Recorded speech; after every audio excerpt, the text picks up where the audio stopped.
Hoy estamos a 29. ¿Se ve? Sí.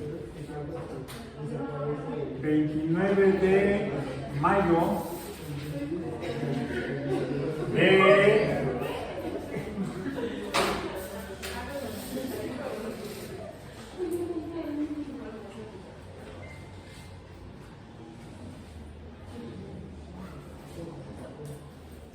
2023. Física biológica. ¿Qué fue lo último que revisamos el viernes pasado antes de la segunda evaluación?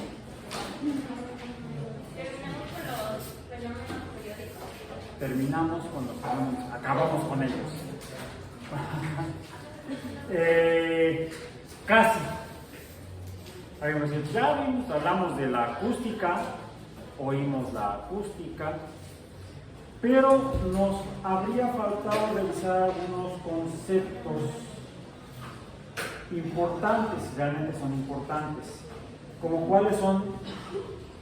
Vimos cuál es la forma en la que podemos medir los fenómenos periódicos, ya sea observándolos como a partir de la revisión del movimiento circular, por ejemplo, o del movimiento unidireccional o en una sola dimensión, ahora podríamos llamarle unidimensional, pero entre dos puntos en el espacio, que fue lo primero que vimos cuando presenté el ejemplo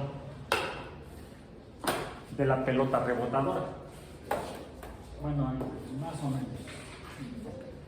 Se mueve aparentemente en una sola dimensión vertical entre dos puntos en el espacio, en este caso el piso y el techo. Otro sería el movimiento circular. Bueno, en el vertical se repite ese cambio de posición de la pelota entre esos dos puntos en el espacio en una línea aparentemente recta. Otro es el movimiento circular que dibuja la masa del yoyo al desplazarse cuando yo lo perturbo. Bueno, aquí estaría gravitando, cayendo. Y si lo perturbo horizontalmente, debido a que se mantiene sujeto por el cordón, no se va a seguir en el movimiento rectilíneo horizontal, sino que entonces toma un camino o trayectoria de forma que dibuja un círculo. Por eso es que le llamamos movimiento circular. Y fue que dijimos que podríamos representar este tipo de movimientos que se repiten o que se repiten n veces entre unidad de tiempo. Dijimos que una propiedad que tienen los fenómenos periódicos es que se repiten, son repetitivos. Son repetitivos. Pueden ser unidimensionales,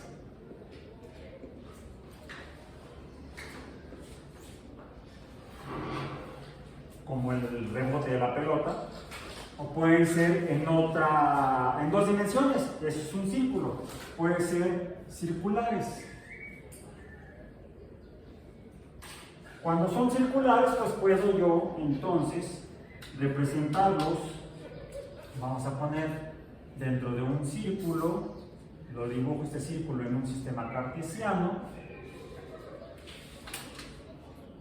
pasemos voy a usar el violeta para dibujar el verde, para dibujar el círculo, que sea más o menos ay no, quedó horrible eso.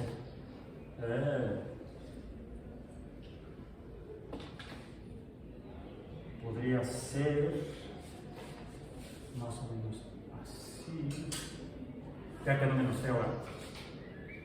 Luego así, luego continuaría así, más o menos así, y luego así.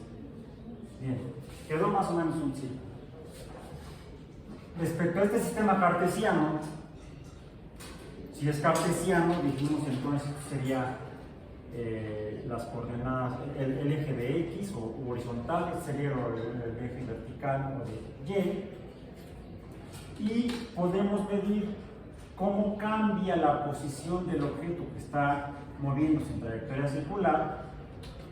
Por ejemplo, parte de aquí de la línea horizontal hacia arriba, pero dado que está atado, pues se mueve en esa trayectoria circular, comenzando aquí sería la posición 1, y luego te podría, en un momento dado, podría estar aquí, ahí en ese punto rojo, lo que nos dibuja entonces esta línea que se ha separado de la horizontal, una magnitud que es igual a ¿qué? A un valor de una línea que se cruza con otra línea, y eso es un ángulo.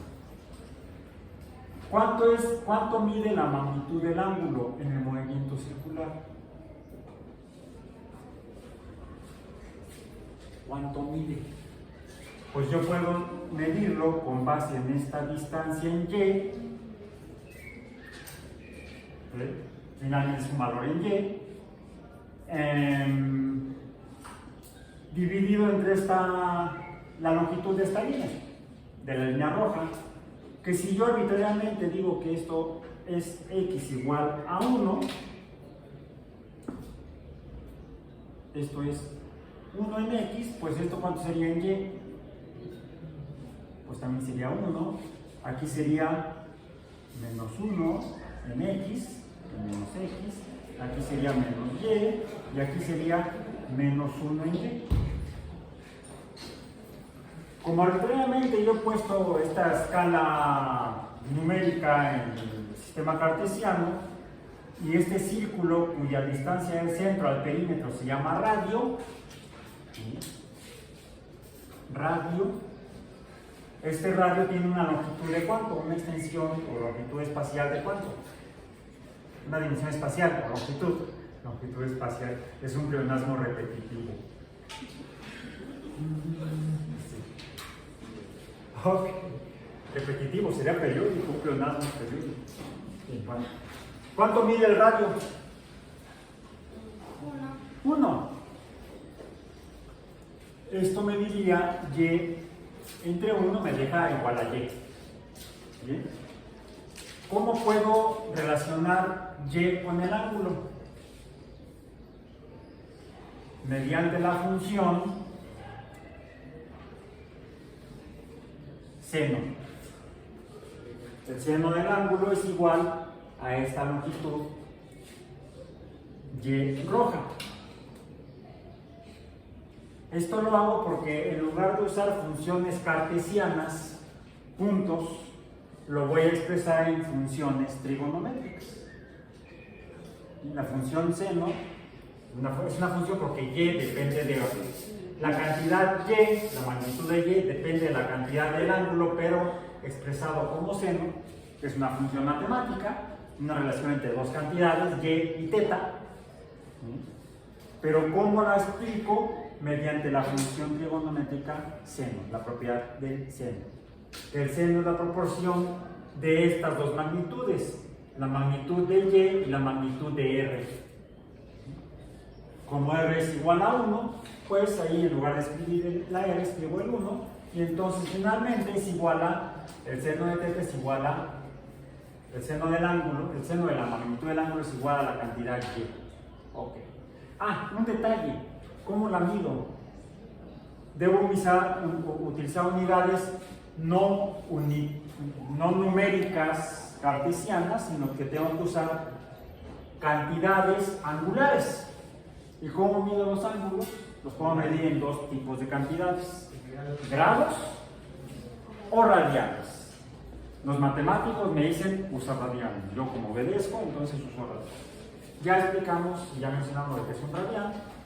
Es la distancia equivalente en el perímetro a la magnitud del radio, solo que mientras que el radio es una línea recta, el radian es la longitud del radio, pero curveada en la forma del círculo. ¿Cuántos radios me caben en el círculo? ¿En el perímetro del círculo? ¿Cuántos? 2pi, porque finalmente el radio es igual a medio diámetro. Bueno, que está en 1 entre d, no, mentira, es de entre 2. Medio diámetro, diámetro entre 2. O podría decir que el diámetro es igual a 2 veces el radio. ¿Cuál es la proporción del diámetro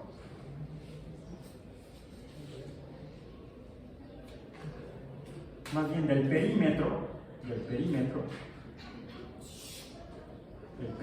P entre el diámetro? ¿Cuál es su proporción? ¿Cuántos diámetros caben en el círculo? En el perímetro del círculo.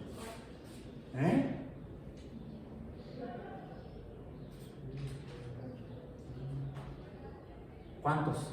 Se los diría a la nave Sputnik, esa que lanzaron. Pi, así hacía la nave. 3.14, no. 3, 14 y etcétera, ¿sí? Porque no es 314 exacto. Entonces, ¿cuántos sería 314? Esta es esta proporción, P entre D es igual a 314. Entonces, en realidad, lo defino con base en pi. Y aquí, dado que es no D, sino R, que es 2D, sería, insiste en gravedad, 2 veces esto, 2pi, ¿correcto? Entonces, 2pi radianes, dijimos que es la circunferencia del círculo. Es más, como saben, en rojo y no confundir más bien es el verde y no confundir con el rojo, lo ponemos en verde. El perímetro del círculo es 2pi radianes. Entonces, estas cantidades teta las expreso en radianes. Ok. Y hay algo interesante cuando yo mido el movimiento circular utilizando esta función. ¿Qué sucede? Y dijimos que se ve, lo vimos, fue lo último que vimos cuando hablamos de los movimientos periódicos, es que yo puedo cuantificarlos mediante la función trigonométrica. Si yo sustituyo aquí valores entre 0 y 1, por ejemplo, y luego mayores de 1, ¿cuáles son los valores que obtiene Y? Pues me dibujan, lo voy a hacer todavía con el azul, sí lo voy a hacer con el azul, me dibujan finalmente, como se extiende hasta acá, hasta 1, ¿cuál es la altura máxima que va a tener? 1. ¿Sí? Entonces me dibuja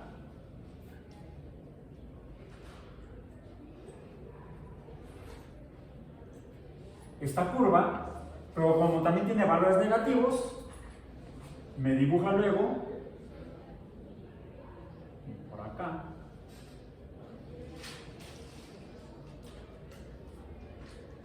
esta curva. ¿Sí? Bueno, aquí tendría un valor.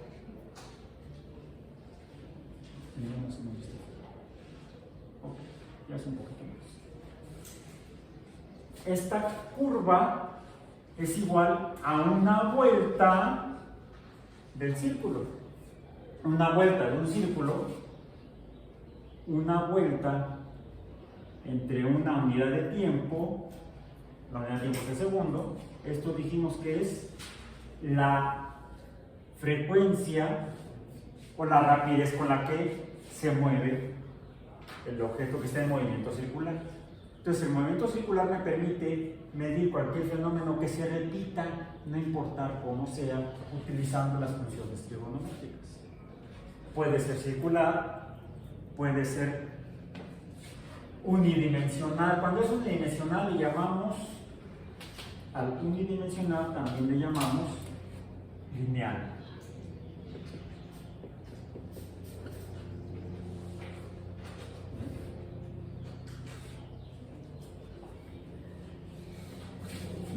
podemos ver otros movimientos repetitivos lineales. Y lo que voy a hacer con mi resorte que traje aquí, pero para que no me gane la gravedad, vengo aquí apoyado en esto. Oh, vaya.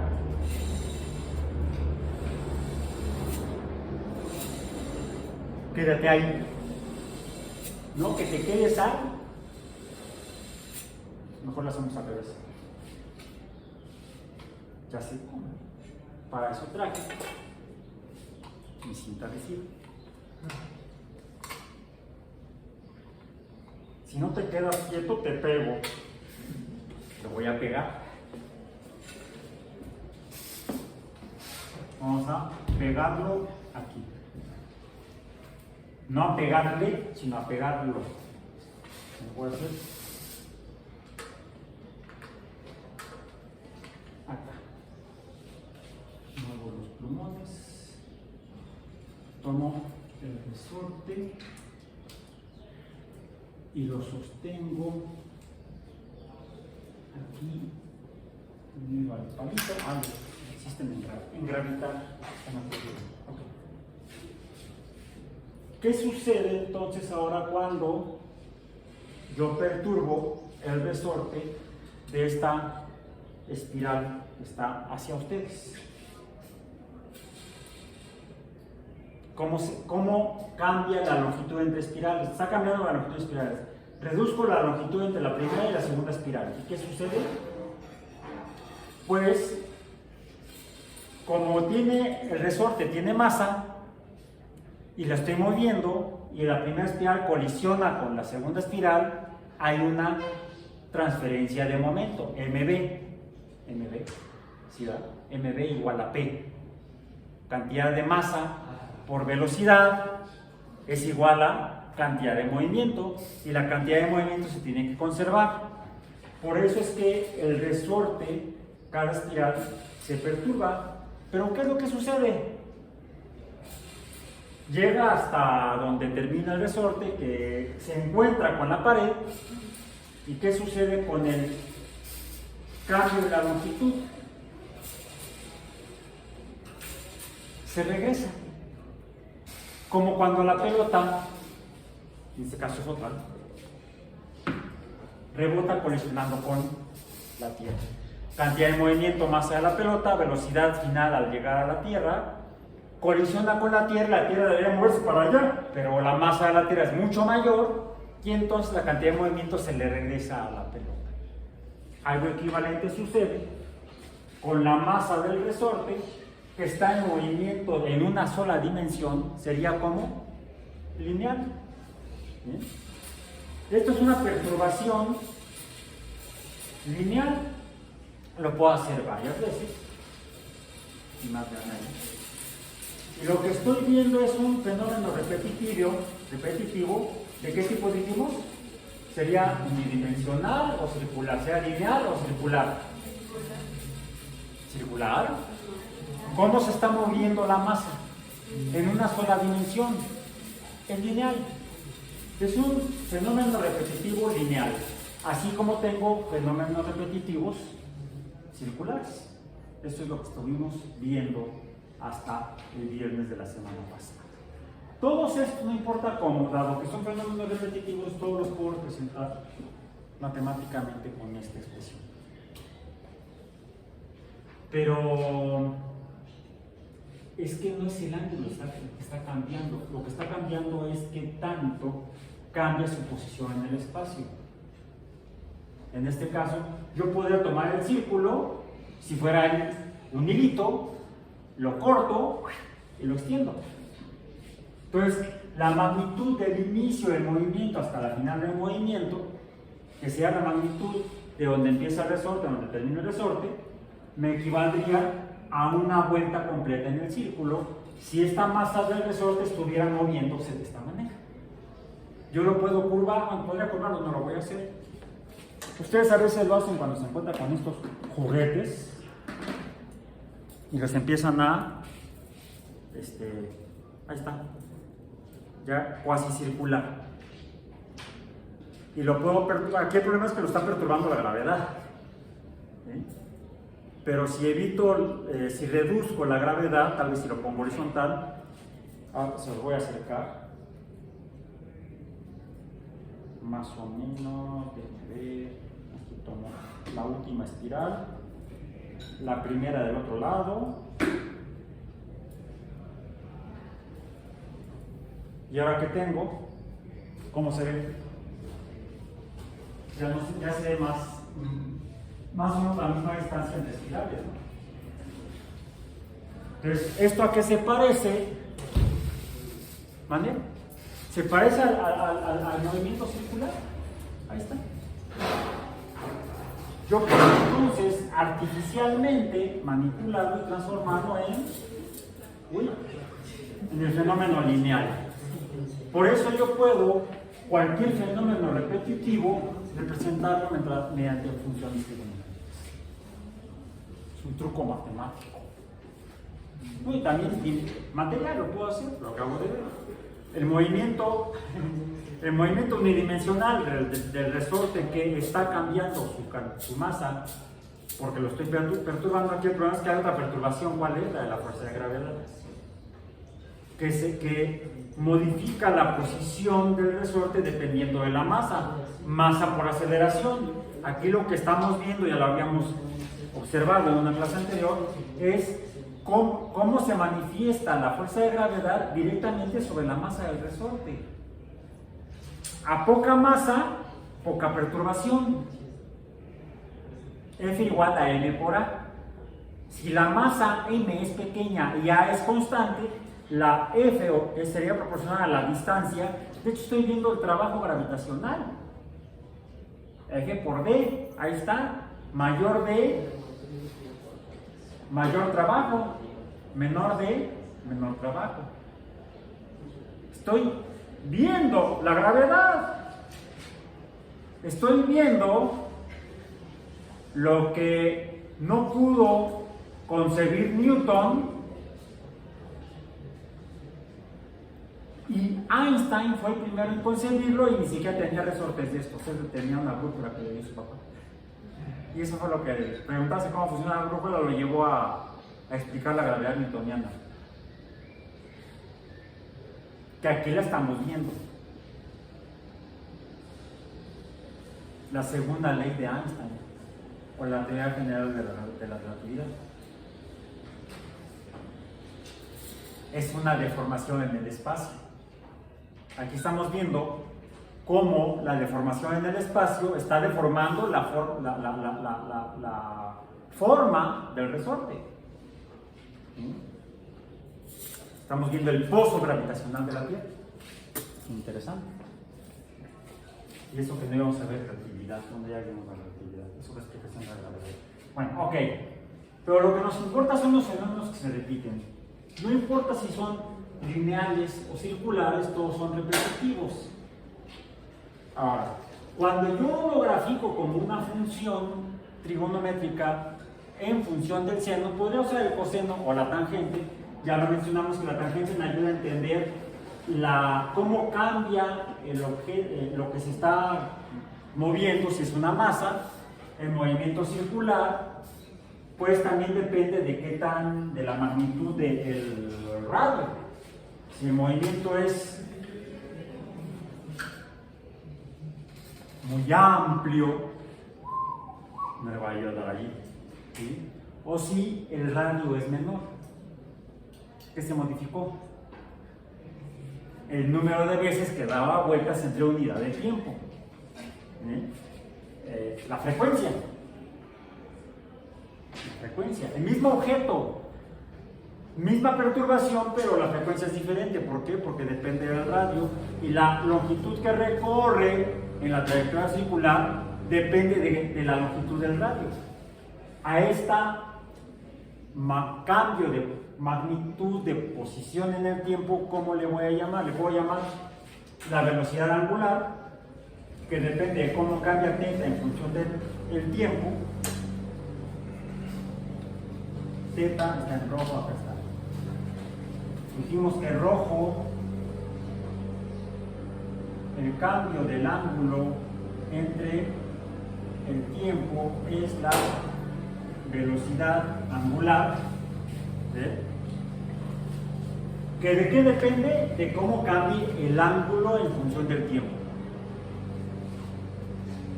Pero tengo otra que es la velocidad tangencial, llamémosle B subíndice tan. ¿Esta de qué depende?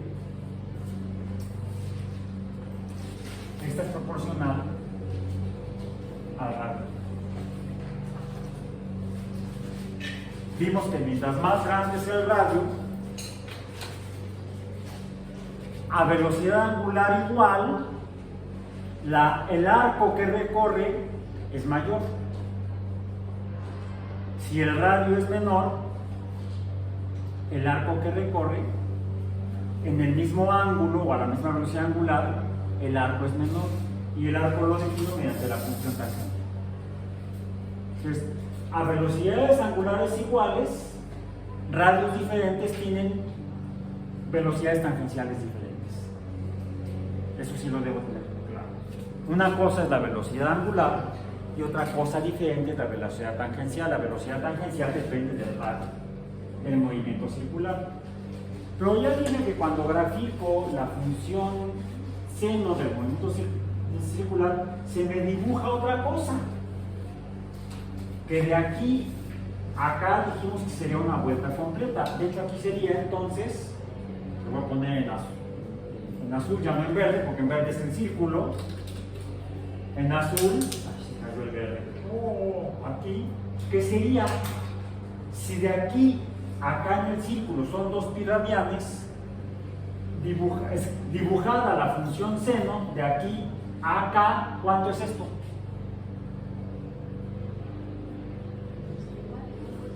2 pi radianes. 2 pi radianes en la gráfica de la función seno, no en el movimiento circular, sino en la gráfica de la función seno de, puede ser el movimiento circular. Pero lo que veo es que esto es igual a esto. A esta vuelta completa de, diríamos, un valor de 1, si esto es igual a 1, esto tiene un valor en unidades que se llama, dijimos, 1 Hz. O una vuelta o una repetición en una unidad de tiempo, que es un segundo. ¿Sí? Si la unidad de tiempo fuera otra, tendríamos que hacerlo en esa unidad de tiempo y sería esto mismo, una vuelta en esa unidad de tiempo. Pero la unidad internacional es el segundo, así lo definimos. 1 entre S es 1 Hz. 2 pi radianes será entonces igual a 1 Hz. Esto será igual a 1 Hz. H subíndice, H mayúscula, Z minúscula. Bueno, ok. Esto es lo que llamamos periodo. Lo que sería el periodo es el número de veces que se repite. De aquí a acá es un periodo. 2 vueltas es un periodo. Ahora, el periodo puede variar. Si esto gira más rápido que la unidad de tiempo. Es decir, el periodo puede variar a 1 Hz, a 2 Hz, a 3 Hz, a n Hz, o a medio Hz, o 1/4 de Hz. Depende de cómo varíe en la vuelta completa entre unidad de tiempo. Es el periodo. Entonces podríamos tener para un círculo más pequeño, dibujémoslo ahora en violeta, para un círculo más pequeño, ¿cómo sería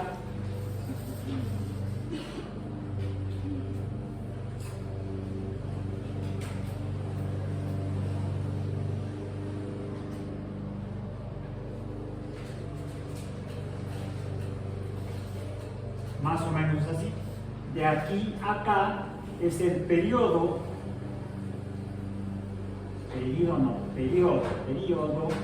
de el movimiento circular pequeño, de radio pequeño. Y entonces su frecuencia es mayor. La frecuencia es proporcional a la velocidad tangencial también. Entonces, todo también es proporcional a la velocidad angular. Tenemos una frecuencia angular y una frecuencia tangencial. Ambas son velocidades. Cambio de posición en el tiempo sería rapidez. Puedo decir dos rapideces diferentes. Una rapidez tangencial y una rapidez angular.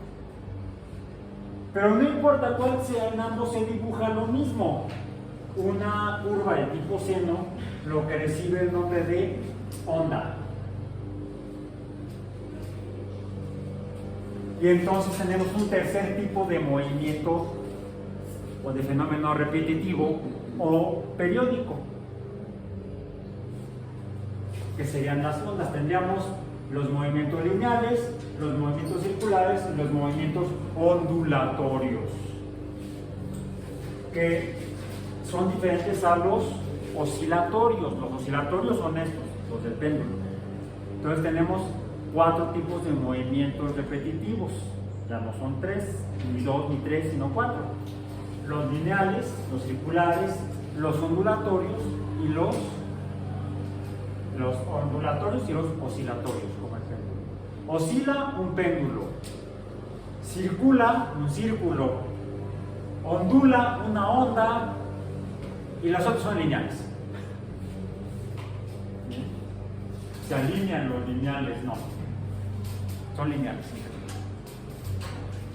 Ahora, ¿el sonido cómo es? El sonido, si lo vemos, que es difícil verlo, lo podemos ver cuando entendemos qué es el sonido. El sonido es una perturbación de la materia. Siempre que la materia se perturba, produce sonido.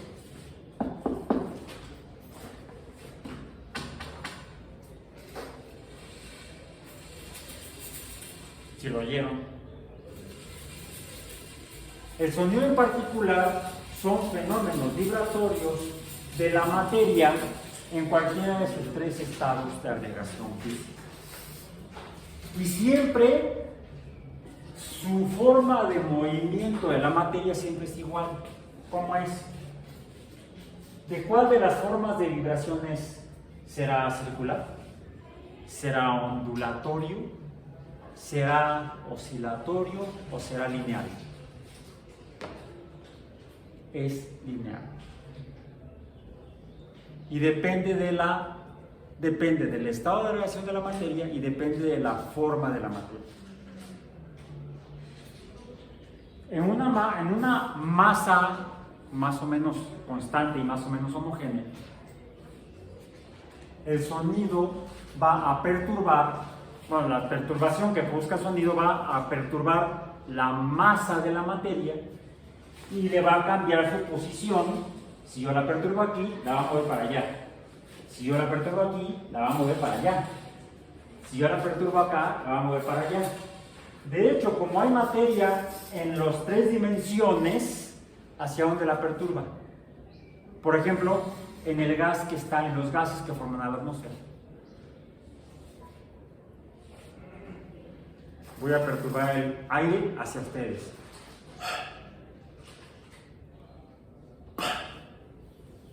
¡Pum!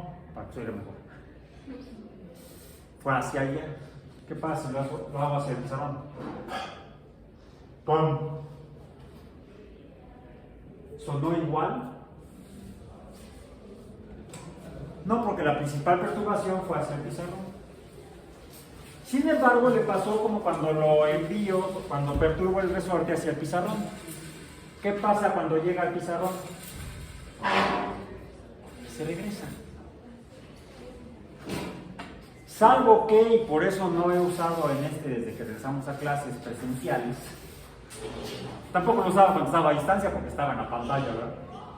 En la cámara más bien yo, y me veían en la pantalla cuando hacía sesión de video a través de los medios audiovisuales, que casi nunca lo hice. Bueno, no lo hice en tiempo. Mis transmisiones no eran sincrónicas, eran asíncronas. Grababa y luego subía. Porque hay un problema cuando me pongo el cubrebocas. ¿Suena igual? ¿Suena igual? ¿Suena igual? ¿Por qué? Porque aquí hay más materia cuando pongo el cubrebocas.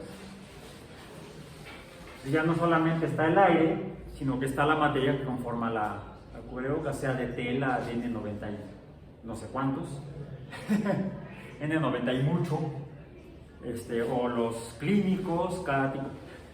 Los cubrebocas más ridículos que llegué a ver durante el tiempo de la pandemia fue, iba yo por la calle y veo venir una señora con su cubrebocas, precioso, muy bonito, le salió muy bien el tejido con el estambre. Eso sirve para el frío, nada más. No impide el paso de los virus. Me fui para otro lado. Porque además el cubrebocas lo que hace es que... ¿Para qué usábamos el cubrebocas? ¿Para qué lo usamos durante la pandemia? ¿Para qué? Para no propagar el virus. Porque el virus va con este tipo de virus que nos enferma. Bueno, a mí sí me dio, sí me enfermó. Sí enfermé. Me contagió a mi hija. Que ya tuvo que seguir trabajando y tenía que salir, pues en algún lugar pescó el virus. O el virus la pescó a ella. Y llegó a casa y alegremente se puso a repartir virus. En fin.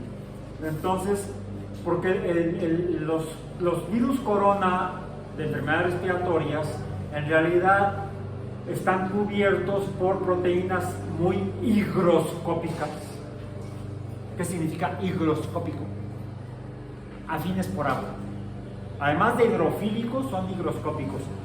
Son hidrofílicos, son afines por agua, y son higroscópicos porque se mezclan con el agua. A diferencia de lo que sería hidrofóbico. ¿Qué es hidrofóbico? Que no se une fácilmente al agua. De hecho, no es literalmente, porque la etimología de hidrofobia sería miedo al agua. No me quiero bañar. Alguien que no se quiere bañar es hidrofóbico, le tiene miedo al agua. Viene de Phobos, el dios del miedo, el dios del temor, griego. Entonces, en términos físicos y químicos, la materia hidrofóbica no es que rechace o le tenga miedo o repulsión al agua, es más bien que no se puede juntar fácilmente con el agua. Eso es lo que físicamente es lo hidrofóbico. Los virus corona, por su composición bioquímica, son muy hidrofílicos y por lo tanto se rodean fácilmente con agua, son higroscópicos, se humedecen fácilmente su cubierta. Entonces, se mezclan muy bien en el agua y se dispersan preferentemente cuando hay agua. Por ejemplo, saliva, baba. Esos son casi todos los virus respiratorios, prácticamente, que hay. Los virus corona, los rinovirus, o sea, los virus de la nariz, es lo que significa rinovirus, virus de la nariz, y otros virus de enfermedades respiratorias. Todos ellos son muy hidrofílicos, higroscópicos, pero varía la higroscopicidad. ¿Me salió? A ver, repitan, higroscopicidad. Bueno, no repitan. Parangalicutirimícuaro. Parece trabalenguas, esté bien. Entonces, eso hace que junto con la masa del virus, los virus corona además son muy grandes.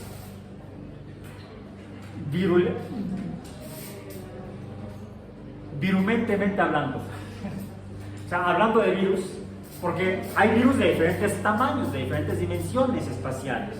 Los rinovirus son muy pequeñitos, los virus de la nariz. Los coronavirus son muy grandotes, su masa es mayor, y alguien dirá pesan más. Y además les cabe más agua, lo que los hace todavía más pesados. Por eso es que principalmente van en grandes masas de agua, pero mientras más grande sea la masa de agua, más fácilmente se precipita al suelo. cuando sale de las vías aéreas respiratorias, puede ser por la boca o por la nariz. Entonces, ¿cómo se propaga cualquier virus respiratorio? Cuando lo expulsamos a través de las vías respiratorias altas, de las vías aéreas superiores, boca y nariz. Cuando estornudamos o cuando hablamos, estamos echando virus. Yo pues estoy aquí, ustedes hasta allá. Porque si tengo virus, pero no de esos ahorita, al menos no ahorita. Tenemos virus, bacterias, esporas de hongos. Somos un cultivo de cochinadas con los cuales convivimos. Mientras no nos perturben la homeostasis, estamos sanos. Cuando nos perturban la homeostasis, enfermamos.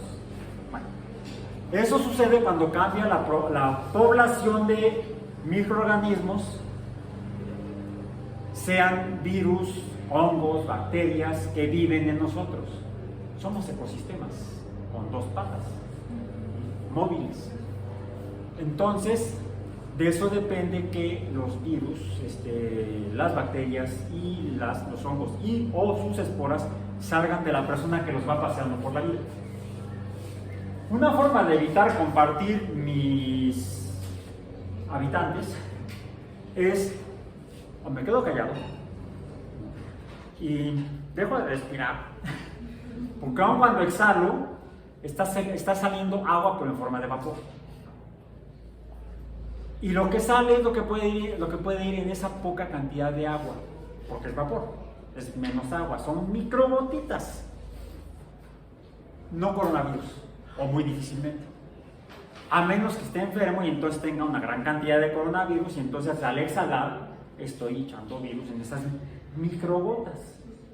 Es más fácil que salgan si es mayor la cantidad de agua, como cuando estornudo. O cuando hablo, como el pato Lucas. Ya ven cómo habla el pato Lucas, ¿no? Entonces, lo que uno debe hacer es, cuando uno tiene muchos virus de cualquiera, es evitar propagarlos poniéndose un cubrebocas. Porque salen por aquí, por la boca y por la nariz. Sin embargo, pueden entrar, ¿por dónde?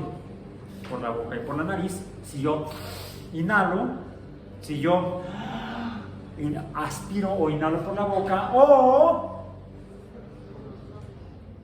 por los que se han de comer los gusanos, por los ojos. Pero no salen por los ojos, ni cuando lloras. Bueno, no está comprobado, es una buena hipótesis, habría que revisarlo. De hecho, por los fluidos biológicos, donde haya agua, podrá haber virus. Lo que puede variar la cantidad. O sea, como se dan cuenta, todo esto lo explica la física y también las propiedades en combinación con las propiedades químicas, porque la higroscopicidad depende de las propiedades químicas y físicas. Lo veremos un poco más adelante. Bueno, entonces, el cubrebocas es para no echar bichos. No me protege, porque pueden entrar por los ojos. Bueno, si uso anteojos aún oftálmicos y graduados, me protegen un poco. Digo un poco porque pueden entrar por los lados, o por arriba y por debajo, si hay muchos virus suspendidos aquí. Que los coronavirus es difícil, precipitan muy rápido. A diferencia de los virus de la gripe. Los virus convencionales de la gripe, como los virus de la gripe española, mal llamada gripe española, ¿sí? Esos son más pequeños, requieren menos agua y al tener menos masa entonces quedan más fácilmente suspendidos por el aire. Entonces, si alguien estornudó aquí rinovirus o virus de la gripe y yo paso, puedo entrar en contacto con ellos incluso por los poros de los ojos, más si estoy inhalando, y entonces sí puedo adquirirlos porque están suspendidos en el aire. Es lo que se llama microorganismos o agentes patógenos transmisibles por el aire. En inglés, airborne, como los paracaidistas. Y eran las tropas airborne, ¿sí? Aerotransportadas. Bueno, en este caso, los coronavirus no se transmiten por el aire. Por ahí andan diciendo, no, es que sí, no. No, son muy masivos y por lo tanto precipitan fácilmente. Sí, si estás en un hospital que está tratando un montón de enfermos, están flotando casi, pero porque están muy concentrados, hay demasiados. Pues en el espacio abierto no hay, en espacios muy amplios, donde no haya mucha gente aglomerada, si son espacios amplios como en un antro, pero está hasta la madre de gente, pues entonces sí puede suceder. ¿Bien? Entonces, si estamos a sana distancia, los virus que lleguemos a tener a un coronavirus precipitan en menos de 1,5 metros. Por eso la sana distancia se estableció en alrededor de 1,5 metros. Menos de 1,5 metros ya no es tan sano. Más de 1,5 metros es más sano para no compartir virus que no debe compartir. O usamos el cubrebocas que evita la salida de la saliva con los virus, pero también otras materias, incluso gases como el que sale, el aire que estoy perturbando con mis músculos torácicos, el diafragma, que es lo que empuja el aire que está en los pulmones, que sale por los alveolos, luego las tráqueas, luego la faringe y sale expulsado el aire en forma de ondas lineales u ondas longitudinales, que hace esto. Bien. También le llamamos lineal o longitudinal. Lineal o longitudinal. Entonces el sonido es una onda longitudinal. No es circular. El sonido no se propaga de manera circular. No como la onda misma. Pero si hay, y que aquí hay aire arriba, abajo, a mi derecha, a mi izquierda, enfrente, atrás. Cuando mis pulmones perturban el aire, cuando mi diafragma y los músculos intercostales perturban el aire en mis pulmones, este tiende a salir por donde pueda. ¿Por dónde? Por la tráquea, luego la faringe, luego la boca. Puede ser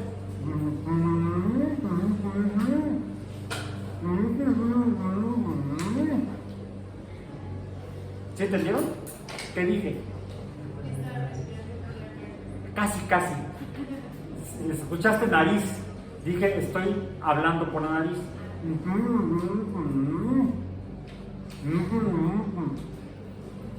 Está saliendo por la nariz y por supuesto es poco, sale más fácilmente por la garganta y mientras más abra yo la garganta, va a salir mayor cantidad de materia y entonces va a salir más aire.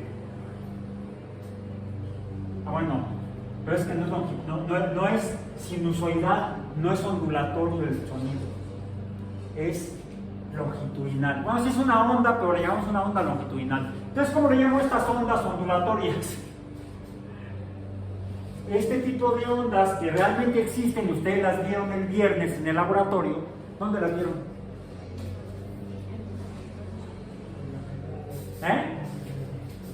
¿Dónde vieron ese tipo de ondas? En el agua.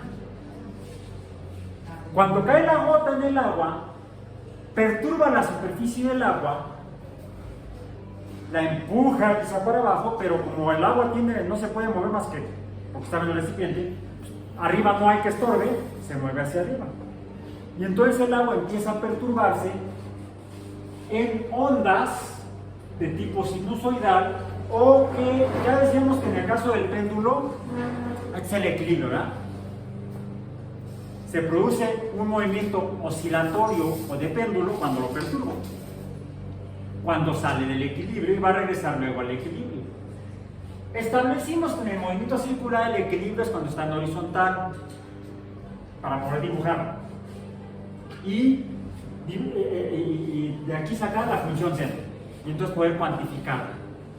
El equilibrio formalmente en el movimiento circular es la línea horizontal hacia la derecha del dibujo, hacia las más X. ¿Cómo será, dónde estará el punto de equilibrio en el movimiento de la onda seno? O sinusoidal también le puedo llamar. ¿Dónde está? también aquí, en la línea horizontal. Esta línea horizontal es la línea de equilibrio en lo que sería un fenómeno periódico u onda formalmente. Será un movimiento ondulatorio. Si es una onda, entonces es ondulatorio, es una ondulación. Y también digo que es una onda o ondulación, dado que atraviesa la línea de equilibrio y es así como se comporta, sube y baja y el viejito la trabaja. Entonces yo recuerdo que soy el boomer. Se conduce como una onda transversal. ¿Bien? El agua, cuando se perturba, produce ondas transversales. La superficie del agua. Pero si estoy debajo del agua y se produce una perturbación, ¿cómo será la perturbación? Esa perturbación deberá producir entonces algún fenómeno periódico, alguna onda. ¿Pero cómo será? En este sentido tenemos dos tipos de ondas, las longitudinales y las transversales. El movimiento circular podríamos clasificarlo o meterlo en el paquete de las ondas transversales, porque está atravesando la línea de equilibrio. El movimiento del péndulo podríamos también llamarle transversal, porque está atravesando la línea de equilibrio. El movimiento ondulatorio formalmente, o las ondas sinusoidales o coseno, etcétera, son ondas transversales porque atraviesan la línea de equilibrio. El sonido como tal siempre es longitudinal, no atraviesa la línea de equilibrio, porque se mueve a lo largo de ella, cada onda independiente. Es como si fueran muchos resortes. Déjenme pegarlo aquí, se despegó la cinta adhesiva. Voy a ponerle otra. Aquí está. Y nuevo. Papas. Bien. Una onda longitudinal sería esta. Otra sería esta. Otra sería esta. De cada poco de materia que conforma al objeto. Sea gaseoso, líquido o sólido. Si yo estoy en la atmósfera de la Tierra, estoy rodeado de aire, entonces cualquier perturbación en esa masa de aire va a producir ondas longitudinales, y en cada poquito de materia va a estar perturbando a la siguiente que se encuentra enfrente de ella. O incluso puede ser un poquito de lado y entonces va a propagar las ondas en forma circular, pero en los tres ejes cartesianos, cuando esté en un espacio tridimensional, que es donde vivimos en un espacio tridimensional. Entonces, cada que produzco un sonido, como estoy embebido, inmerso en un ambiente gaseoso tridimensional, cualquier sonido se va a propagar en forma lineal, pero en todas las direcciones. En todas las direcciones, en un espacio esférico, por lo tanto, podríamos considerarlo como muchas esferas. Es más, ¿cómo se produce una esfera? ¿Cómo pueden ustedes ver una esfera? Tomen un disco, un plato, por ejemplo, háganlo con cuidado en su casa, si hagan en casa, pero con un plato de plástico, por favor. No se vayan a drogar rompiendo la vajilla de la abuela. Tomen un plato, pónganlo de canto sobre una superficie y rótenlo. ¿Qué se ve? Como que forma una esfera, ¿no? Así como cuando muevo el yo-yo en forma circular, se dibuja un círculo, no existe el círculo. Es ilusorio, es una ilusión. Recuerden que nuestros sentidos son engañados. El sentido de la vista puede ser engañado, ya mero llegamos. El sentido de la vista puede ser engañado y aquí yo estoy viendo un círculo que no existe. es curioso, pero si ustedes toman una fotografía, pero dejan en la fotografía el obturador abierto, el sensor, cualquiera que este sea, antigua película fotográfica o el sensor de la cámara, van a ver que se dibuja el yo-yo, nos deja una imagen en toda la película, en toda la fotografía, vamos a decir.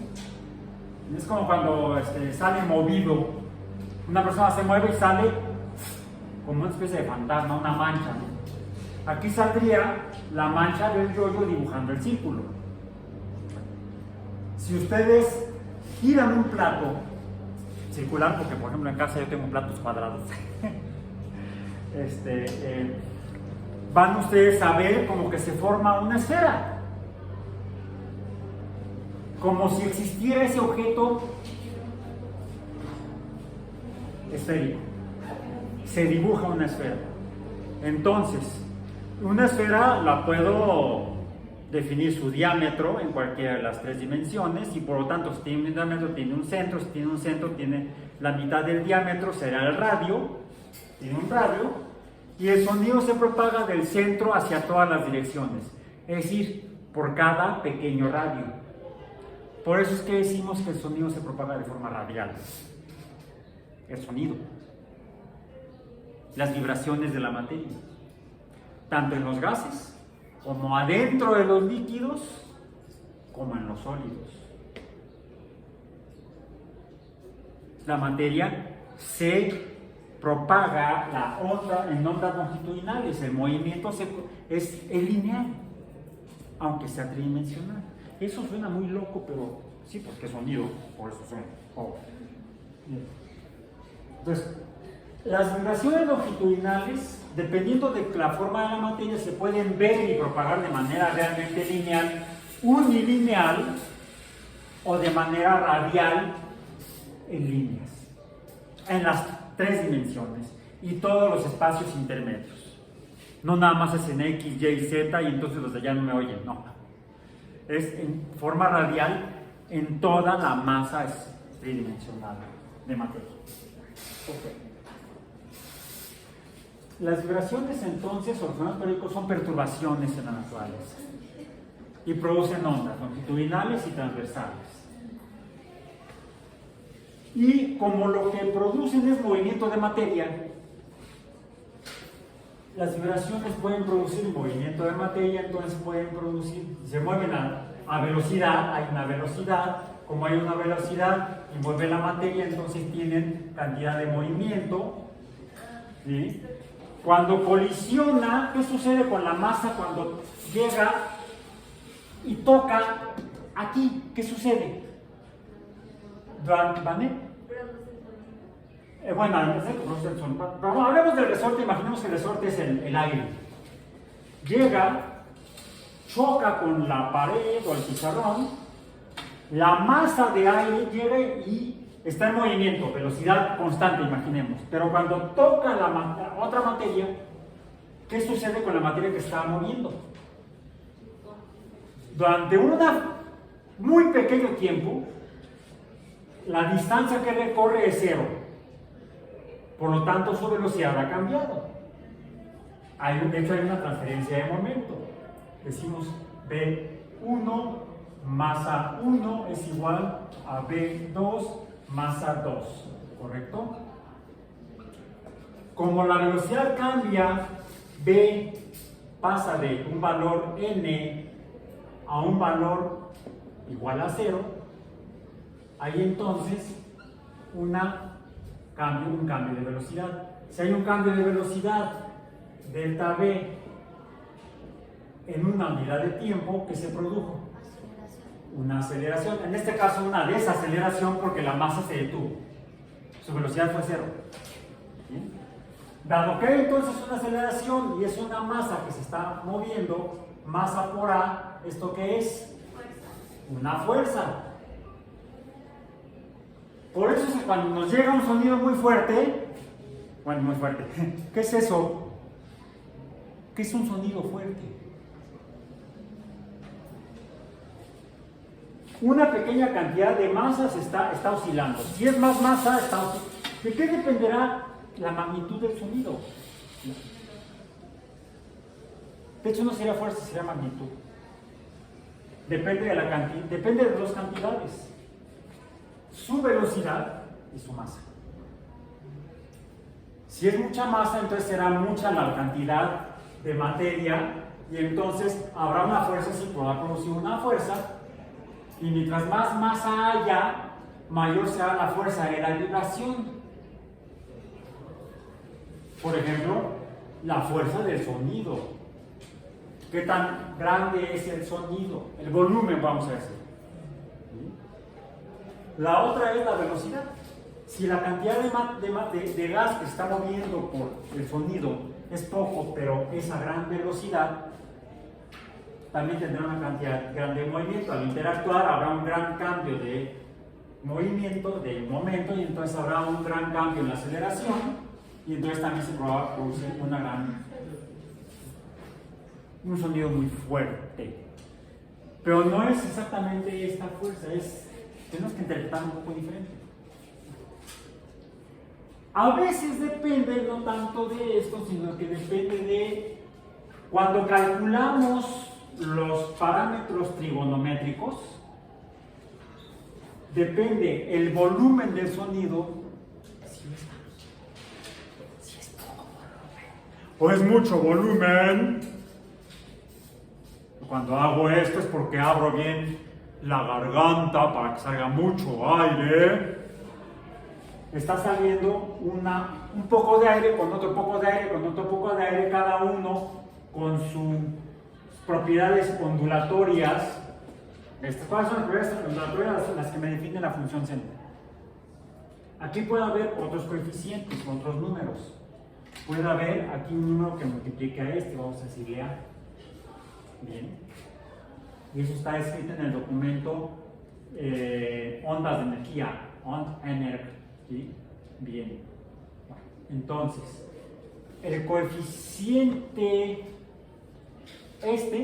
A, es más, lo voy a tener que escribir no con esta A, sino con esta A. A es la amplitud. La amplitud es el volumen en el sonido.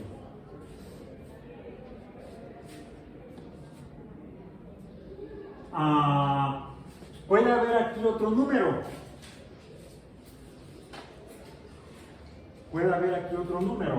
Es más, lo voy a cambiar aquí. Lo voy a cambiar de color, nada más.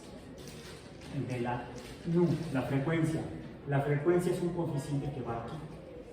Multiplica a la magnitud del ángulo. A multiplica al valor del seno de todo esto, el seno de teta.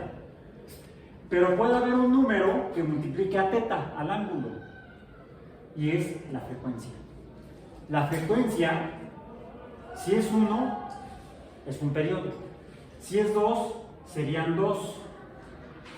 Si es 3, serían 3 ondas en el mismo periodo. 2 ondas serían hasta acá. 3 ondas, 1, 2, 3. En dos piradianes. Al aumentar esto, la onda se hace más chiquita. Y la distancia entre el inicio y el final de la onda. La frecuencia. La frecuencia es un número que multiplica a el ángulo de la función trigonométrica de la onda correspondiente.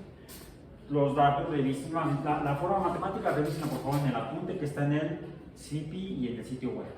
Bien, entonces.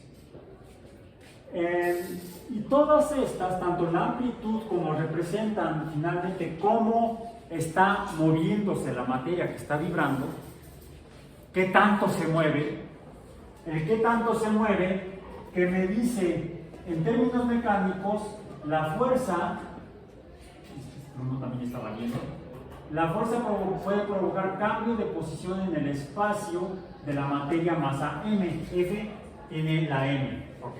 Entonces sería como m por a por el cambio de posición de esta materia con este cambio de aceleración en el espacio. ¿Esto qué es?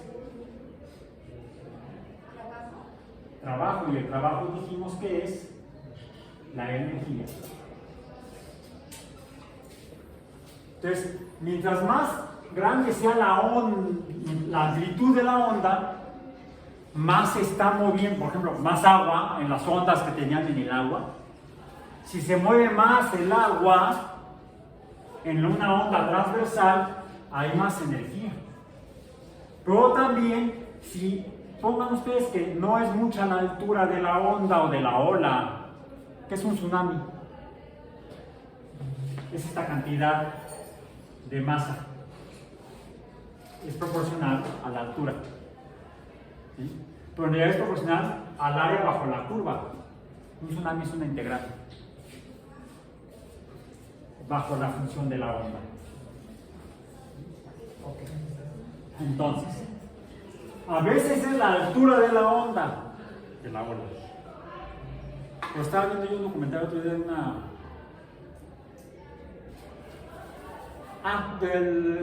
una erupción que hubo el año antepasado, la erupción más grande que se ha escuchado hasta el momento históricamente, que se ha registrado hasta la fecha, la del volcán ese submarino que está en el Océano Pacífico.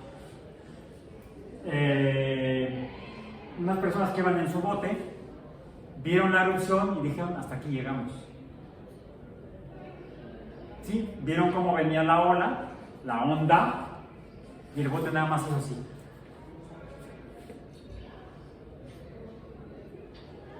Seguimos vivos. Desafortunadamente, cuando llegó a la playa de las islas alrededor, ahí lo que sucedió fue que la profundidad del agua disminuyó porque es la playa, pero la cantidad de agua que estaba moviendo era la misma. A menor altura, el agua tuvo que empujarse para arriba, y por eso llegaron a ser olas de arriba de 30 metros. Sí, en mar abierto, donde la profundidad es de 1000 metros o de 5000 metros, entonces toda el agua está allá abajo, y entonces la altura sobre la superficie, sobre la altura media del 0 metros sobre el nivel del mar, puede ser de 30 centímetros. El tsunami en mar abierto puede tener una altura de 30 centímetros. Pero al llegar a la playa, como se reduce la cantidad, la distancia entre la superficie sólida y la superficie del agua, y viene una gran masa de agua, pues tiene que levantarse. ¿Sí? Son fenómenos ondulatorios muy feos. Y por supuesto, esto implica masa en movimiento por distancia, trabajo es igual a energía. Entonces, la amplitud es una forma de energía en las ondas transversales, por ejemplo. Pero hay otra energía, que es, incluso en la vibración se mueve, incluso en la lineal se mueve. Mientras más se mueva, mayor es es delta X multiplicada muchas veces. Es como multiplicar esto. Entonces delta X aumenta, aunque la masa sea la misma y la aceleración no cambie. Si esto se repite muchas veces, la frecuencia, ¿qué sucede con la energía? Pues también, si el trabajo es el cambio por esto, a mayor número de veces cambio, mayor la cantidad de energía. Entonces, hay dos formas cuantificables de energía en los fenómenos ondulatorios. Uno proporcional a la amplitud de las ondas, este coeficiente, y otro proporcional a la frecuencia de las ondas. Para terminar el día de hoy, decía yo que además de las propiedades numéricas cuantificables de los fenómenos vibratorios, hay otras propiedades que podemos apreciar. Las queremos mucho. No, eso no me refiero. Apreciar de ver, de presenciar, de verlas, de al menos interactuar con ellas. Número 1. La onda esta longitudinal que perturba el resorte y choca con el pizarrón y regresa, tiene un nombre. Esto sí tiene nombre. ¿Cómo se llama? Cuando una onda, una materia está vibrando y interactúa, hay este fenómeno, interactúa con otra forma de materia, la perturbación u onda rebota. Ese rebote recibe un nombre, se llama reflexión. La reflexión es un, entre comillas, rebote de ondas. Las ondas rebotan, se reflejan. Eso es lo que en el sonido llamamos el eco. Y el rebote es como cualquier rebote mecánico.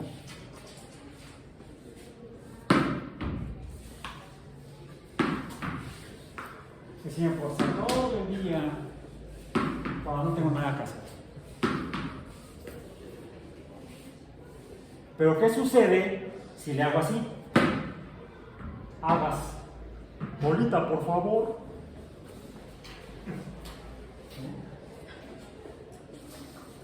¿Qué diferencia hay cuando lo hago así a cuando lo hago así? ¿Cuál fue la diferencia? La presión. Voy a hacerlo con la misma fuerza.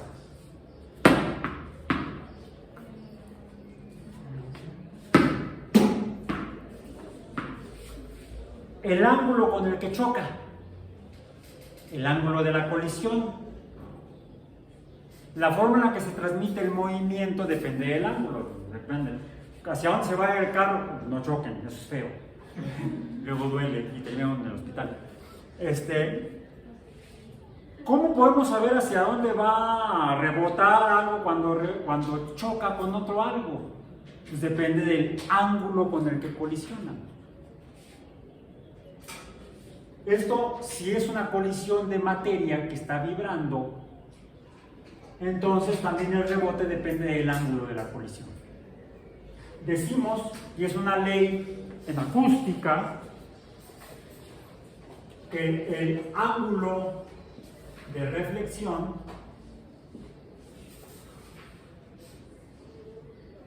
es decir, el ángulo con el que sale es igual al ángulo de incidencia, es decir, con el que choca.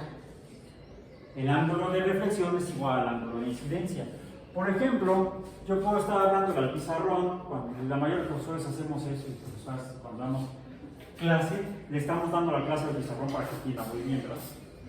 Le hablamos al pizarrón. Y me oyen igual cuando le hablo yo al pizarrón a cuando les hablo a ustedes. Porque cuando les hablo a ustedes, el sonido, la vibración de la materia, del gas, va directamente hacia ustedes, y aquí depende del ángulo hacia donde le esté yo hablando al pizarrón. Si yo estoy parado aquí y le estoy hablando al círculo, es más probable que me escuchen mejor ustedes que están a la derecha, a mi derecha, que los que están a mi izquierda o a la izquierda del pizarrón. Si yo en lugar de hablarle al círculo le hablo a la reflexión, y entonces ahora me van a escuchar mejor los que están a mi derecha que los que están a mi izquierda. Porque finalmente cuando estoy hablando estoy produciendo ondas acústicas, ondas sonoras que están chocando con el pizarrón y están rebotando hacia ustedes, en este caso, o si estoy hablando hacia acá, están rebotando hacia ustedes. Lo más apropiado sería que diera yo la clase así, pero no sé escribir de espaldas, no me sale. Tenía yo un profesor en la secundaria que era buenísimo, un profesor de literatura. Siempre nos daba la cara, siempre nos estaba mirando, o sea, no podemos hacer travesuras. Y él escribía clase de literatura. Escribía así. Y además con una letra preciosa. Sí, yo voy a ver la cara. Yo lo he intentado, he practicado, no me sale, no. Cada quien tiene su estilo. ¿Bien? Eso sí, todo que nos queda clarísimo porque siempre nos hablaba de frente. Yo, perdón, si no me sale, no me sale. No, nos aguantamos. Entonces, una es la reflexión. Otro es lo que sucede cuando me pongo el cubrebocas. ¿Por qué no soy igual? porque la vibración del aire, el aire sale, interactúa con la masa del cubrebocas y entonces esa energía de la vibración, la energía de la onda acústica, funciona para que vibre la tela. Entonces la tela empieza a vibrar tomando esa energía y eso se llama absorción.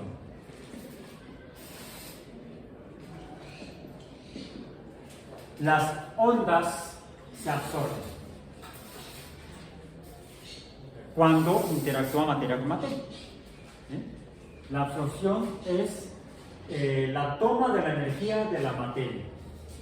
La absorción de la toma de ambas formas de energía, tanto la frecuencia como... Se puede modificar el tono del sonido, que depende de la frecuencia. ¿Sí? Además, pongámoslo. De la frecuencia de esta depende el tono. ¿Dónde quedó el tono? Una violeta, aquí está. Ahí está. De la frecuencia depende el tono. Ay, ya pasó, mejor vida. De la frecuencia depende el tono. Mientras que de la amplitud, aquí abajo sí depende del volumen. ¿Bien?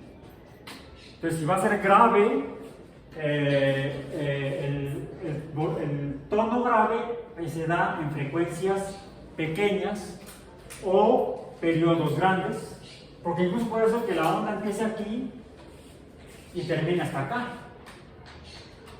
Tendría un periodo más amplio. Un periodo grande se repite pocas veces, entonces tenía una frecuencia pequeña. El periodo, ¿dónde está el periodo? ¿No lo escribí? Ah, sí, aquí está. El periodo es inversamente proporcional a la frecuencia. Número de periodo grande, número de frecuencia pequeña. Número de frecuencia grande, número de periodo pequeño. ¿Okay? Podemos verlo más claramente en las ondas transversales, eso lo puedo dibujar mejor. Okay. Y ambos se pueden sufrir absorción, tanto la frecuencia como el tono. Otra propiedad. Pues aunque me ponga el cubrebocas me llegan a escuchar todavía. ¿Sí? La parte de la vibración atraviesa la materia del cubrebocas. Eso se llama transmisión. La transmisión es otra propiedad de las ondas. Las ondas se transmiten.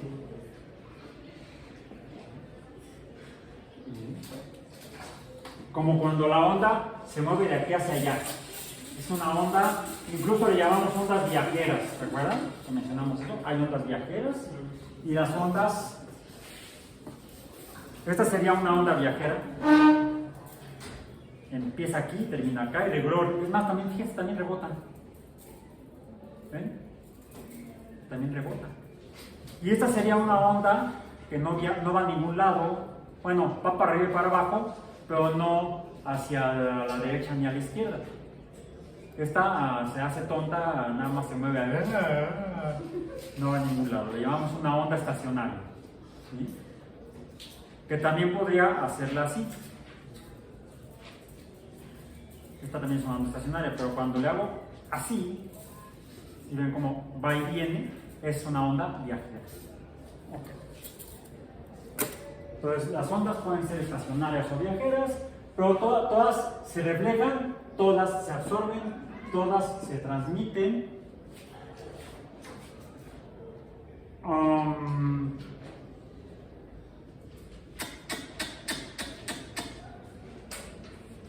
Todas se transmiten. Es difícil verlo aquí, más bien incluso escucharlo. Pero a veces sucede, sí, cuando se han metido a alguna alberca han hecho bucitos. Y cuando han hecho bucitos, ¿qué notan? Se presentan dos fenómenos. Número uno, Uno se mete abajo del agua, hay gente afuera hablando, tal vez haya una fiesta, y cuando uno se pone por debajo del agua, el sonido cambia, ¿no? Se oye diferente. En parte porque la vibración del sonido que hay afuera, que es el aire que está moviendo por las perturbaciones que hace la gente, los sonidos que produce la gente, llegan al agua, interactúan con el agua y por la diferencia de composición del agua, es más densa que el aire. Primero, parte del sonido es absorbido por el agua, hay absorción.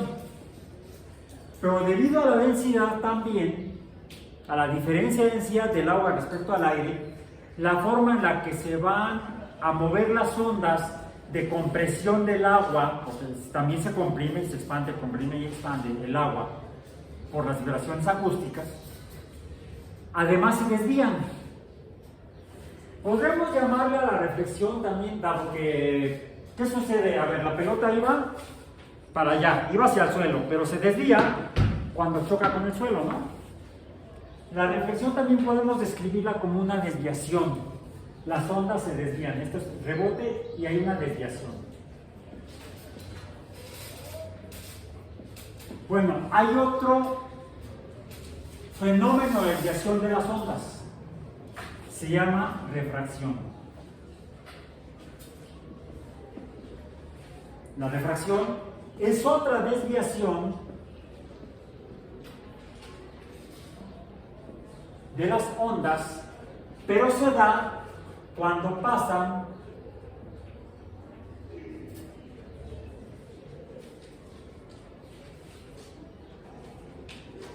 por medios de diferente densidad.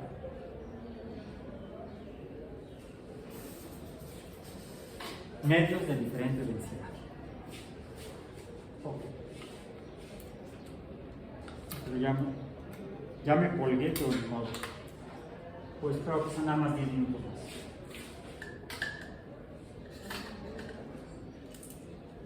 Ahí está, así no se cae.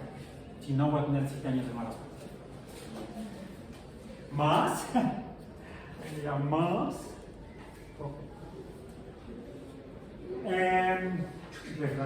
Reflexión. Las ondas se reflejan, se desvían por rebote, se absorben por la materia, líquida, sólida, gaseosa. Toda la materia absorbe las ondas. Y por cierto, la absorción también depende.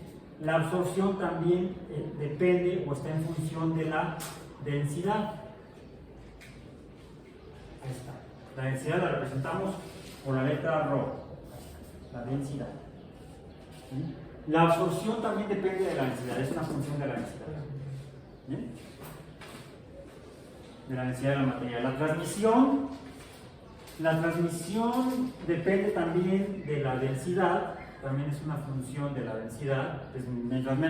Mientras más densa sea la materia, más va a ser absorbida y menos va a ser transmitida la onda. También depende de la densidad. Ahí está. Pero también depende de la cantidad de materia. ¿Sí? Eso también depende, también es una función de la cantidad de materia. Cantidad de materia. También depende de qué tanto tenga que viajar. Pues sí, si están aquí y están hasta el otro lado del patio y le quieren hablar a su cuate, pues a lo mejor no le llega el sonido porque la distancia es muy grande. ¿Sí? Entonces también depende la transmisión y también la absorción. Va a depender también, es una función de la distancia que tiene que recorrer la onda. Bien. Ok.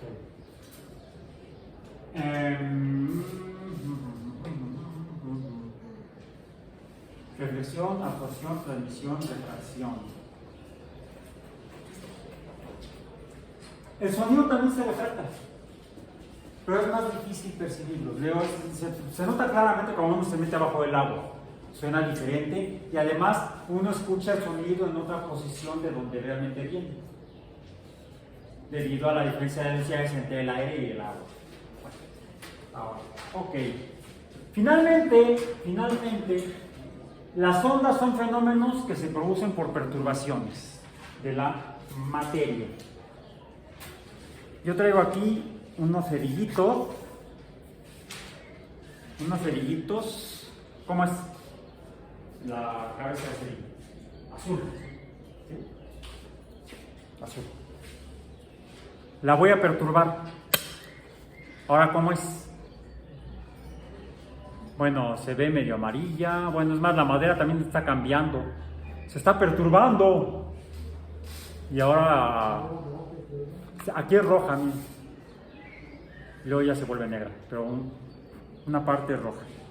En un momento es roja.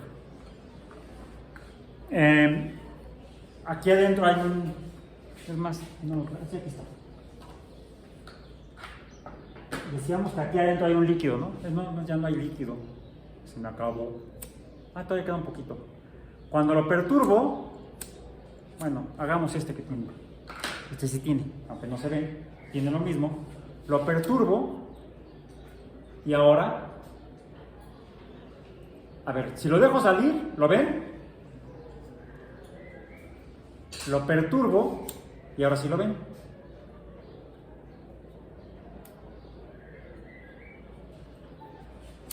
¿Qué es esto?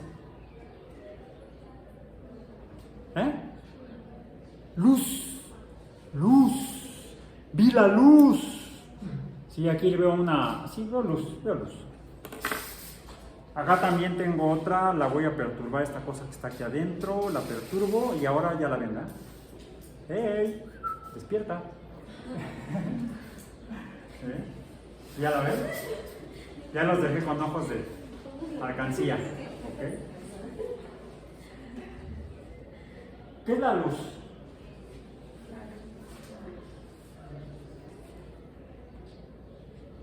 ¿Qué es la luz? Veamos. Puse ahí un espejo, ¿correcto? ¿Sí ves la lámpara? ¿Ves la luz? ¿Tú la ves? ¿Sí la ves? ¿Segura? ¿Sí la ves? ¿No? ¿Ya la viste? ¿Ya la viste? Fue evidente. ¡Ah! ¡No veo! Ok. Vamos a hacerlo. A ver, déjenme entonces para acá.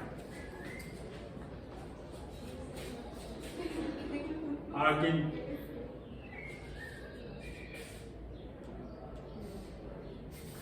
¿Sí lo ven? ¿Ahí lo ven? ¿Ahí lo ven? Lo ven diferente, ¿verdad? Cada quien lo ve dependiendo del ángulo con el que estoy haciendo incidir la luz de la lámpara sobre el espejo. ¿Qué es la luz? No sé qué sea, pero se comporta como onda. ¿Qué onda, mano?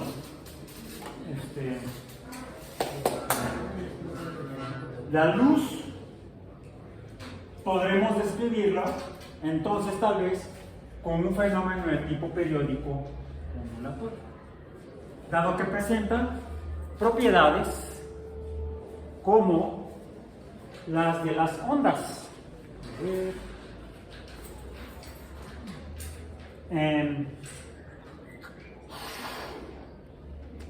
Globo verde, luz blanca aparentemente.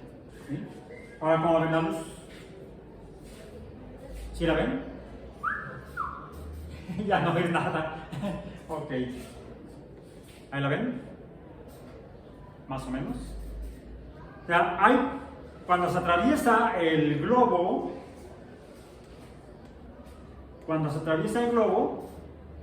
entonces pasa menos luz. O sea, la luz absorbe. La materia absorbe luz.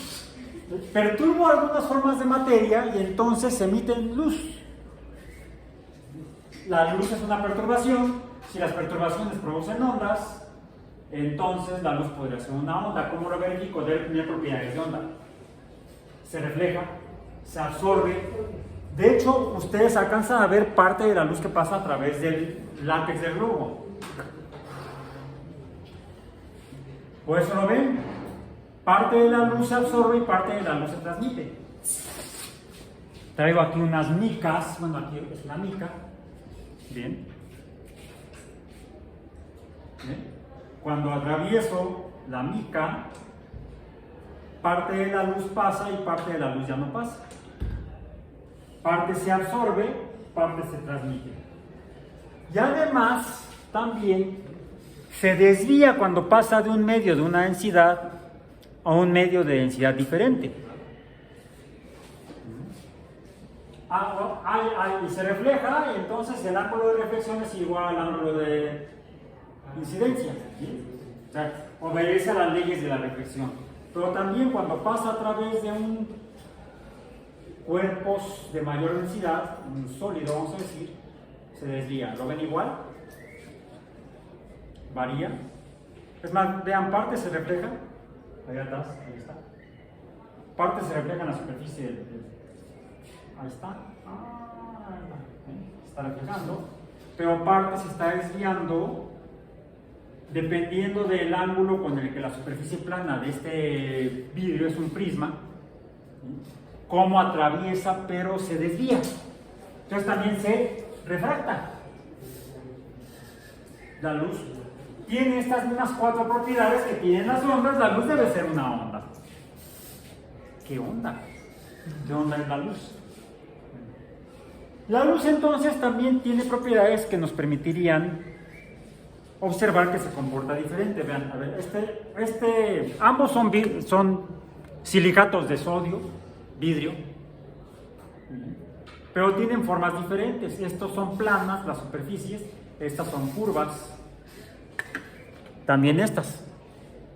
Lo que varía es la forma de la curva. Bien, y entonces ustedes pueden ver diferente.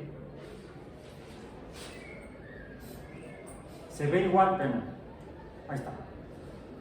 Se ve igual así a cuando lo pongo en esta. ¿Se ve igual o se ve diferente? Dice, no sé, ya no veo nada. ¿Se ve igual o se ve diferente? Vamos a ver aquí. Vamos a ver. Oh, ¿vemos? Ok, este es uno. Y este es otro. Vean, ¿qué onda? ¿Qué pasa? En medio no hay luz, como si fuera un cuerpo opaco. O sea, un cuerpo opaco no deja pasar la luz, absorbe toda la luz o parte de ella, mucha. Un cuerpo transparente transmite la luz, permite el paso de mucha luz. Un cuerpo transparente, un cuerpo opaco permite o absorbe mucha de la luz. ¿Ok? Ahí está. Ok. Depende del ángulo de incidencia y de la forma de la materia. Cómo se va a transmitir y absorber, y por lo tanto también a refractar la luz como onda cuando pasa a través de diferentes formas de materia. Bueno, hay una última interesante que aquí tengo otras dos micas. Estas son. Estas sí me las propone. I wear my sunglasses at night. I wear my sunglasses at night. Una canción ochentera. Bueno, no es de noche, es de día. Es igual a esta chiquita que puse aquí. Este se rompió el soporte. ¿Sí? Ahí está. ¿Lo ven? Funciona igual. Si aumenta la cantidad de materia a través de la cual tiene que transmitirse la luz, aquí estoy poniendo dos micas juntas, pues ahora pasa menos luz, ¿no? Decía yo, depende de la cantidad, la transmisión depende de la cantidad de materia a través de la cual pasa la onda, en este caso la onda de luz. Pero fíjense qué chistoso con esta, cuando la giro 90 grados, ahí está, 90 grados respecto a la... Y ahora, ¿pasa la luz? No. Porque a diferencia de las ondas mecánicas o acústicas, las ondas de sonido, la luz presenta otro fenómeno, que es que cuando pasan a través de algunas formas de materia que la modifican, que la perturban, la luz se desvía de otra manera diferente. Le llamamos a eso, y después lo voy a escribir con azul, no con verde, la luz se polariza, presenta la propiedad de polarización.